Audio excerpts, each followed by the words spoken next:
کیا آپ نے کبھی ایسی صورتحال کا سامنا کیا ہے جو بالکل ناامید لگتی ہو؟ بالکل اسی مقام پر بادشاہ حزقہ خود کو پایا جب طاقتور اسوری فوج نے یروشلم کو گھیر لیا تھا۔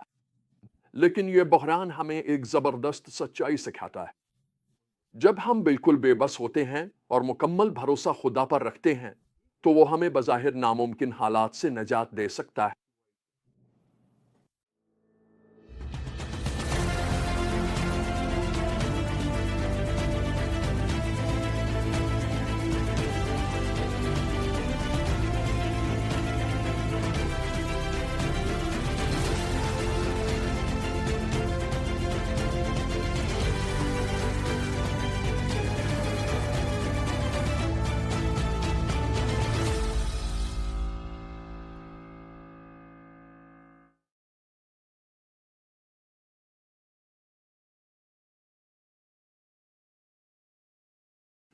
یہ کہانی اسور کی ناقابل روک پیش قدمی سے شروع ہوتی ہے۔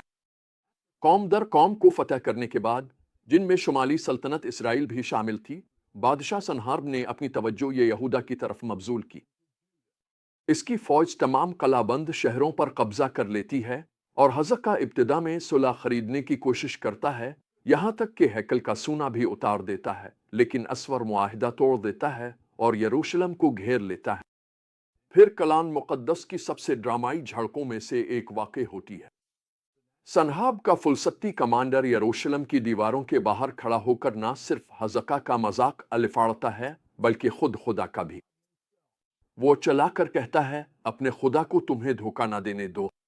یا کسی قوم کا خدا اپنی سرزمین کو اسور کے بادشاہ کے ہاتھ سے بچا سکا ہے، اس کی منطق ناقابل تردید لگتی ہے۔ ہر دوسری قوم کے دیوتا اپنے لوگوں کی حفاظت کرنے میں ناکام رہے تھے۔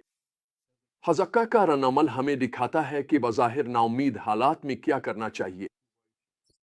انسانی حل تلاش کرنے یا مذاکرات کی کوشش کرنے کے بجائے وہ سیدھا ہیکل میں جاتا ہے اور سنہارب کا خط خداوند کے حضور پھیلا دیتا ہے۔ اس کی دعا اپنی سادگی میں بے حد مؤثر ہے۔ اے خداوند، اسرائیل کے خدا، جو کروبیوں کے درمیان تخت نشین ہے، تو ہی اکیلا تمام زمین کی بادشاہیوں پر خدا ہے۔ اب اے خداوند، ہمارے خدا، ہمیں اس کے ہاتھ سے نجات دے تاکہ زمین کی تمام بادشاہیاں جان لیں کہ صرف تو ہی خداوند ہے اور تو ہی اکیلا خدا ہے۔ خدا کا جواب سا کے ذریعے فوری اور حتمی ہوتا ہے۔ چونکہ تاو نے سنہاب کے بارے میں مجھ سے دعا کی ہے، خدا اسور کے غرور پر فیصلہ سناتا ہے اور یروشلم کی اپنی خاطر حفاظت کرنے کا وعدہ کرتا ہے۔